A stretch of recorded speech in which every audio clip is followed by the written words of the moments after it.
बौद्ध जिला contractor association पक्षर पूर्त विभाग डाकबंगला ठारे एक बैठक अनुष्ठित हो जाइछि। एही बैठक रे जिलार समस्त कंट्राक्टर मानकु नै एक जिले में होउथिबा विभिन्न उन्नतिमूलक कार्य उपरे आलोचना करबा सह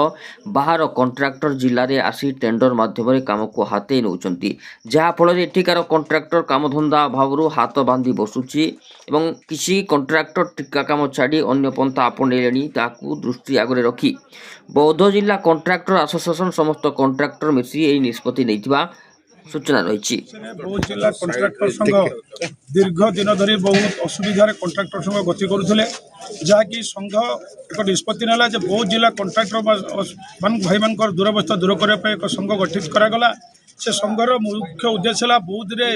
जो कंट्राक्टर भाई केवल जिला कंट्राक्टर करेंगे, बाहर जिला कंट्राक्टर को आम प्रश्रय देवु ना निष्पत्ति करागला। तत्संगे संगे बौद्ध जिले में होता जेकोसी कम उन्नत मानर कम करने आज आम संघ निष्पत्ति बहुत सारे आम बौद्ध जिलार ठेकेदार संघ मान जरूरीकालीन बैठक होता। उक्त बैठक में आम निष्पत्ति नेलु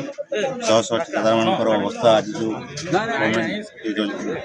रोल कर 14.99 लेस बारण कर शेड्यूल ऑपरेटर करने निष्पत्ति नेलु एवं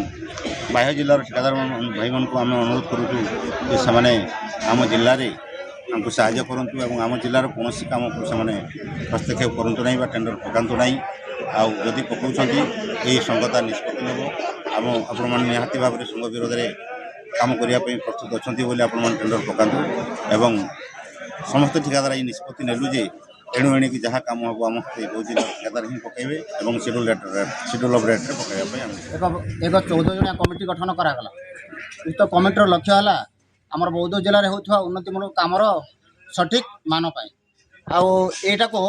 शेड्यूल ऑफ रेट पकाइबा समस्त भाई को अनुरोध करागला एवं बौद्ध जिलार समस्त काम को केवल बौद्ध जिला कंट्राक्टर ही करने स्थिरीकृत करागला एवं अन्य बाहर जिलार कंट्राक्टर यही काम मना करा भाई को लेकिन गोटे बैठक अनुष्ठित होता। यही बैठक में समस्त सहमति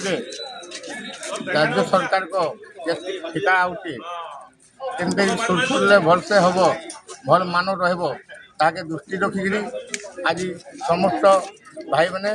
शेड्यूल ऑफ रेट टेंडर पकेबे और बाहर जिलार मानर काम करेंगे उन्नत मानर काम करेंगे और बाहर जिला ठिकादार मोर जिले में टेंडर पकेबा मना बौद्धरू धबलेश्वर महापात्र प्रताप महापात्र रिपोर्ट NTV ओडिया।